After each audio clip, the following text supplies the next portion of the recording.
예, 안녕하세요. 오늘 저는 이제 천안에 와서 오늘 닥터 벤데타 님을 모시고 유령수술 문제에 관해서 한번 얘기를 나눠보고 싶어서 오늘 천안까지 왔습니다. 먼저 영상 보시기 전에 구독, 좋아요, 알림 설정까지 부탁드립니다.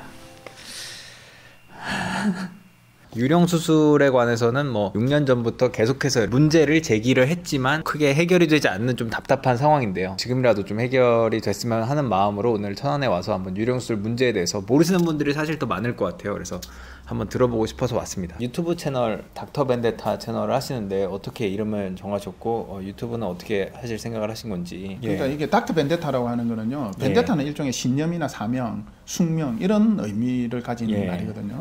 근데 V4 벤데타라는 영화가 있었어요. V4 벤데타의 영화를 보시면은 일회용 영화다 그렇게 보실 수 있는데 그 영화의 내용은 그게 아니에요. 일반 공동체를 이루고 있는 그 시민들이 자기들이 모르는 어떤 범죄 행위에 계속 당해온다는 거죠. 권력자들에 의해 가지고 사람들을 범죄 행위에 다 노출시켜 놓고 자기들의 이득을 취하는 어떤 그런 것에 대해서 V라고 하는 사람이 그걸 시민들을 각성시키고 거기에 저항하는 어떤 그런 내용이었거든요. 그래서 제가 여러분들을 각성을 시키고 국민청원이라고 있습니다. 한국에는 그게 좋은 제도로 저는 보고 있어요. 국민청원에 올려서 반드시 이 범죄는 처단이 돼야 된다. 현행 형법대로 처단을 시켜라. 그리고 특별법을 만들어서 과거에 2000년 초반부터 저질러진 이 살인사건, 연쇄살인이죠. 연쇄살인에 대해서 피해자들까지 다 나와서 떳떳하게 얘기할 수 있게 해줘야 된다라는 거죠. 그래서 제가 이게 닥터 벤데타라는 말을 거기에다 붙였습니다. 제가 의사니까. 유령수술이 무엇인가부터 한번 설명 들어볼까요? 환자의 몸을 이제 절개 절단 이제 적출하는 그 수술 과정 자체를 합의된 집도 의사가 사라진 상태에서 생면부지의 사람들이 그 환자의 몸을 절개절단 적출하는 그 범죄 행위. 원래 내가 수술을 맡겼던 사람이 아니라 마취를 하고 나서 내가 정신이 없을 때 다른 사람이 그렇죠. 내 몸을 그거는 이제 그게 굉장히 돈벌이가 될 수가 있으니까 지금 한국에서는 만연하고 있는데 그 유령수술의 범죄의 실체를 놓치기가 쉬운 게 수술을 맡긴다 혹은 수술을 의뢰한다 혹은 자기의 수술을 위임한다 자기 몸에 수술을 위임하는 과정이 그냥 저 의사네 수술 맡기자 이렇게 진행이 되는 게 아니고 수술을 위임하고 자기 몸에 절개절단 할 사람을 정하는 과정이 일종의 약속과 법률 관계가 형성되는 어떤 그런 과정을 거친다는 거죠. 그런데 이제 마취가 된 상태에서 그 약속했던 의사가 나가버리고 이제 한 20명 정도 고용해 놓은 이 사람들이 돌아가서 이제 그 사람 몸을 이제 칼로 긋고 시작을 할 거 아니에요. 이렇게 돼버리면 이 환자분은 그냥 마취가 된 상태에서 자신이 인간으로서 가진 모든 권리가 사라지는 상황이 돼버린다는 거죠. 한 인간의 신체가 도륙이 나는 그 상황이 전혀 법률관계, 정상적인 법률관계를 가진 사람이 존재하지 않는 수술실에서 이게 벌어지는 상황. 공동체가 의사라는 직책에 대해서 주는 일종의 도덕적 신뢰를 아주 악용한 범죄다. 그럼 어떻게 처음에 이 유령수술의 문제점을 알게 되셨고 이제 공론화를 마음을 먹게 되셨는지. 유령수술이라고 하는 게 이제 용어가 그 섀도우 닥터로 많은 사람들이 알고 있어요. 그러니까 일단 성형수술에 관심이 없는 분들은 그거 잘 모르시겠지만 전문가들 사이에서는 갑자기 사망자가 급증하고 있다. 혹은 기상천외한 어떤 부작용들 있지 않습니까? 쌍꺼풀 수술하고 사실 실명하고는 전혀 무관한데 근데 막 수술하다가 뭐 그 눈동자를 메스로 그어가지고 그냥 실명되는 사례들도 상당히 늘어났고 막 그런 일들이 전문가들 모이면 항상 그 얘기를 했었어요. 그게 2003, 4년, 4, 5년 이 경우에는 학회나 세미나 어떤 뭐 동문회 가면 후배도 그렇고 선배도 그렇고 저기서 뭐 이틀 연속 3명 죽었다더라. 저기는 뭐 그 쌍꺼풀 수술을 하다가 애를 막 눈동자를 눈으로 뭐 칼로 그어가지고 그런 일들도 막 벌어지고 코 수술하다가 뭐 내사 빠지고 사망하는 경우는 막 절비하고 그런 얘기들이 계속 되던 중에 어느 날 하루 출근했는데 컴퓨터를 툭 켰는데 여고생 한 명이 사망했는데 그 여고생의 친구들이 그 강남의 그 대형 성형외과 앞에서 시위를 했다라는 기사를 봤죠. 이렇게 또 죽여 나가가지고 그리고 사람을 죽였으면 환자 보호자들하고 위로를 제대로 하고 어떤 그렇게 해야지 애들이 와서 시위하게 만드냐라는 글을 내가 그 성형외과 커뮤니티가 있어요. 전문의 커뮤니티에 남겼더니 몇 놈이서 아주 조직적으로 그 내가 남긴 글에 대해서 뭐냐면은 너는 빠져 너 자식아 너 정체는 뭐냐 이런 식으로 아주 악성 댓글이 달리던 거예요. 그래서 제가 그때 느낀 게 굉장히 사악한 기운이 있지 않습니까? 그 남긴 글의 이면에서 굉장히 사악한 기운을 느꼈죠. 이게 뭔가 조직적으로 지금 벌어지고 있다. 그래서 내가 그 당시 법제 이사도 맡고 있었고 이거는 한번 진상 조사를 해보자. 우리가 전문의들이고 이렇게 애들이 죽어나가는데 우리가 자꾸 모른 체 할 수는 없고 이거 한번 진상 조사해봐. 그리고 흉흉한 소문들이 지금 몇 년째 계속되고 있는데 이거 한번 하는 게 안 맞겠냐. 세상에 코수술 하다가 애들 이렇게 죽이는 나라가 어딨냐. 쌍꺼풀 하다가 실명시키고 막 면도칼로 막 눈동자를 그어 제끼고 이런 나라가 어딨냐 지금. 그래서 진상조사하자 했더니 의외로 보통은 자기 의사들끼리 벌어지는 의료사고는요 사실은 의사들이 덮어주기를 좀 원합니다. 그런 경향이 있어요. 근데 깜짝 놀랐던 게 제가 그 말을 남기니까 99%가 찬성을 하는 거예요. 그러니까 많은 사람들이 저하고 같이 느끼고 있었다는 거죠. 이건 뭔가 흉흉한 일이 계속 벌어지고 있다. 상식하고 전혀 동떨어진 일이. 그래서 그 99%의 동의를 받아가지고 좋다. 그러면 그 병원에서 있었던 일을 그 관계자들을 한 명씩 불러서 도대체 무슨 일이 벌어지고 있느냐 하는 거를 갖다가 진술서, 그다음에 근거 자료들, 뭐 계약서들, 뭐 사건 실제로 있었던 사건들, 그리고 사례들 이런 거를 한번 조사를 해보자. 그리고 얘가 이 죽었던 이제 그 내사에 빠졌다가 사망한 애의 이 과정도 한번 추적을 해보자. 그래서 9명의 전문의로 구성이 돼가지고 전문의들이 그렇죠. 그 당시에 10년 이상의 경력을 가진 전문의들이었어요. 그 전문의들이 구성이 돼서 이거는 체계적으로 조사를 한번 해보자 해서 알게 됐죠. 그때 나온 자료들이요. 가장 황당했던 게 무기명, 그러니까 수술을 누가 했는지도 모르고 무작위, 그러니까 아무나 들어간다는 거예요. 마취 시켜놓고 아무나 원장이 지시하는 사람이 아무나 들어가서 걔 몸을 자른다는 거예요. 너무 깜짝 놀랐죠.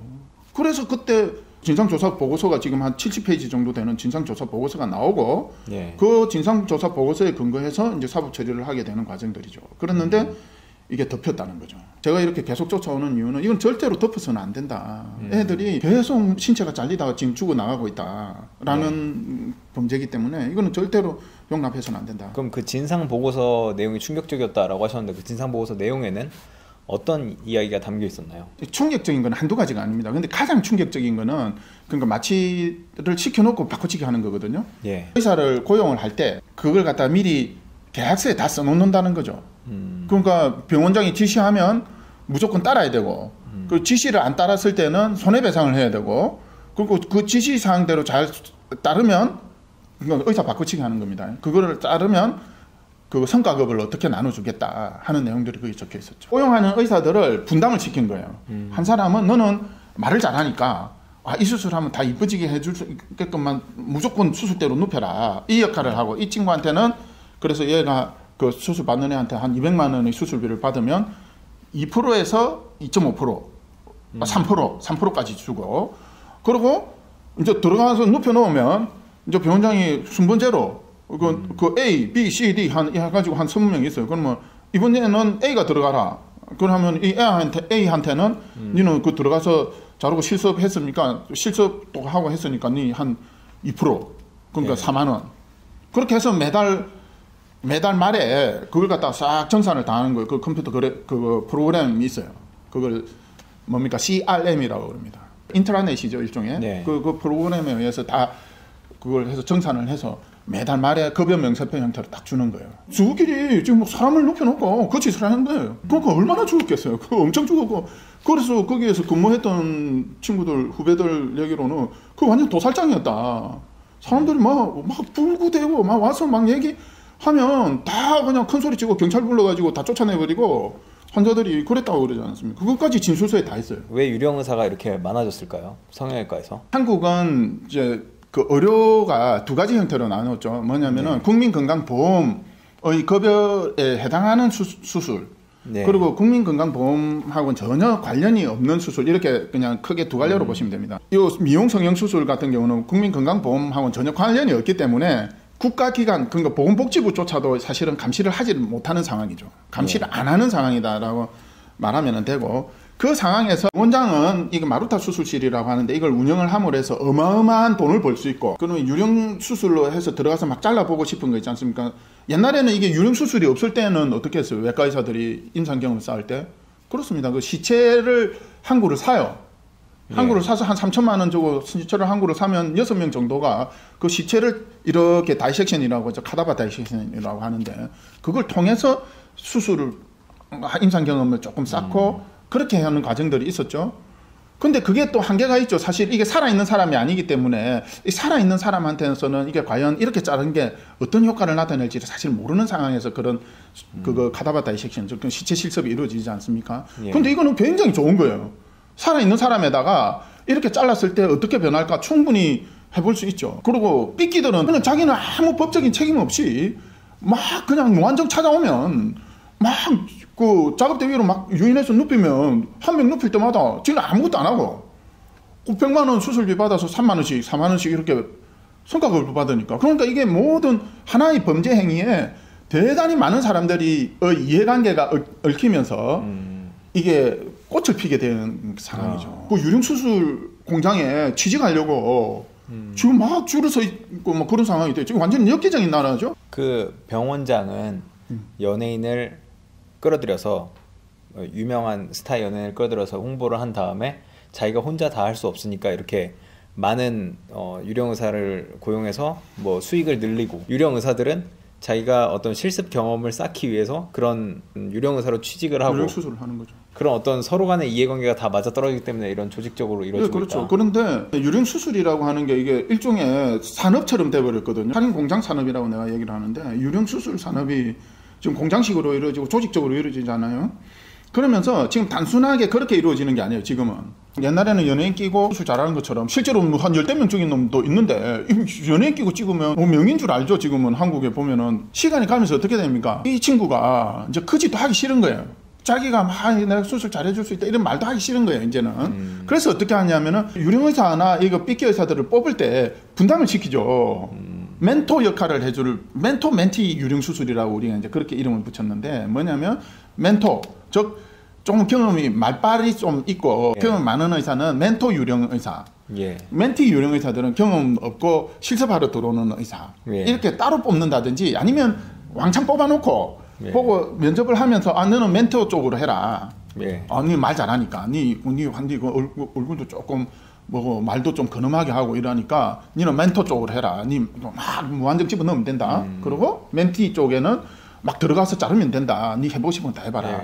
대신에 혹시나 애가 죽을락 말락 할 때 이게 응급 상황이 될 때는 너 막 함부로 살리면은 막 너 돈 많이 들어가면 안 되니까 이게 적혀 있어요. 그 병원장 말 안 듣고 함부로 했다가 돈 많이 들어가면 네가 다 손해배상 그런 게 다 적혀 있어요. 좀 다양한 형태의 살인 공장들. 아까 말했던 스타의사 한 명을 통해서 무한정 공급하는 이런 형태가 아니고 이제 다양한 형태의 살인 공장들이 막 생겨나고 있죠. 그러면 지금 이 처참한 유령 의사 그리고 뭐 살인 공장이라고도 표현을 하셨는데 지금 우리나라 그럼 성형업계에서 뭐 얼마나 많은 사망자가 나왔고 뭐 장애를 안고 계시는 분도 많을 테고 뭐 수술이 잘못돼서 굉장히 고통받는 분도 많을 텐데 한 대략 어느 정도라고 추산을 하시나요? 그냥 명수로 얘기를 하자면 추정하기로는 2000년 초반부터 이게 지금 어느 몇 군데의 의료기관에서 지금 집중적으로 사망 사건들 이런 게 우리끼리는 이제 알려지는데 2000년 초반부터 한 2018년 정도 한 1000명 가까이 사망했을 가능성 충분히 있다. 자, 그거를 우리가 어떻게 추산을 하느냐 하면은 사실 기사화되는 거 있지 않습니까? 대충 보면 한 10명 죽으면 1명 내지 2명 정도가 기사화된다고 보시면 되거든요. 기사화 안 된 거 하고 이렇게 추산을 해보면은요, 어마어마한 숫자가 나와요. 이게 2000명 가까이 나오는데 사실 그까지는 믿기는 싫고 한 1000명 정도를 조금 보수적으로 잡아서 그 정도로 보고 그 중에 범죄 수술 있지 않습니까? 이 정상적인 상황에서는 안 죽습니다. 이거 일부 죽이려고 해도 못 죽여요, 솔직히. 손이 떨려서.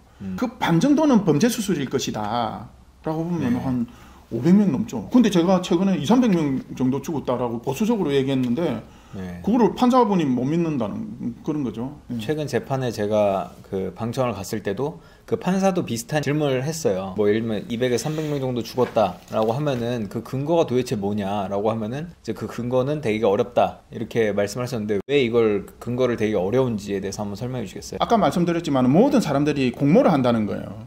그러면 수술이라고 하는 과정 자체가 사람의 신체를 절개절단 적출하는 행위거든요. 어떤 정상적인 과정에서도 사람은 죽을 수 있다라는 게 일반적인 사람들의 생각이지 않습니까? 예. 그러니까 여기 유령 수술하다가는 더 죽일 가능성은 훨씬 높아질 것이고, 이게 조금 한 응급 상황에서 사망 처리를 해버리는 게 훨씬 비용이 적게 들 것이다라는 게, 이게 암묵적으로 그 공모하는 사람들이 뭐냐면은 동의를 하고 그게 저질러지거든요.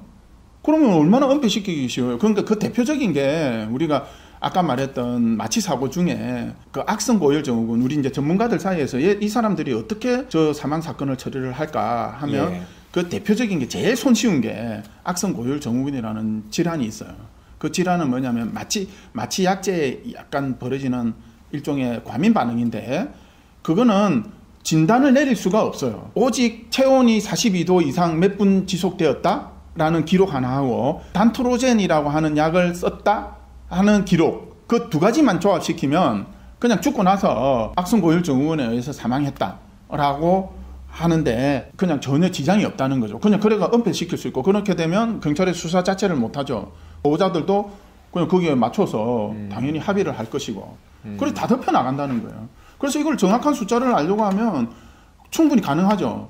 사망자의 보호자들이 합의를 했을 거 아니에요. 지금 법원에 계류 중인 사건도 있고 많고, 합의해가지고 덮여버린 사건들이 있지 않습니까?